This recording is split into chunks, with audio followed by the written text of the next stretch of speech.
अगर किसी को नज़ला, ज़ुकाम, खांसी या सीने में बलगम का मसला है, चेस्ट इन्फेक्शन है और फेफड़ों में रेशा बहुत ज़्यादा है और चेस्ट कंजेशन बहुत ज़्यादा है और छाती जाम है बिल्कुल, तो एक मैं आपको मेडिसिन बताता हूँ।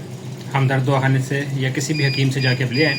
लौके मोतदिल, स्क्रीन आप पे आपके उसकी पिक्चर भी आ रही है मेडिसिन की, आप देख रहे हैं। किसी भी हमदर्द दवाखाने से या किसी भी हकीम से आपको मिल जाएगी, पंसारी से मिल जाएगी। सुबह शाम 1 टीस्पून थोड़े से गर्म पानी में घोल के मिक्स करके अपने पी लेना है।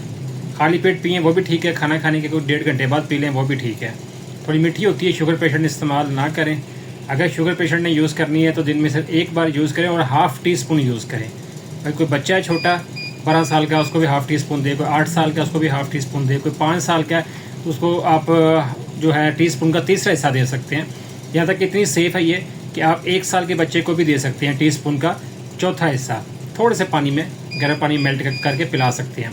कोई भी इसको यूज़ कर सकता है, किसी भी उम्र का बच्चा, बूढ़ा, मर्द, औरत, इसका कोई नुकसान नहीं है, ठीक है। बाकी सब परहेज़ पता ही आपको, दही, केला, चावल और बलगमी चीज़ें इस्तेमाल ना करें ताकि आपको बलगम, रेशा, खांसी ना हो। बाकी ये बहुत इफेक्टिव मेडिसिन, आप इसको इस्तेमाल करें, आपको इससे बहुत फ़ायदा होगा। इसका नाम फिर सुन लें, लौके मोतदिल, किसी भी पंसारी से मिल जाएगी आपको।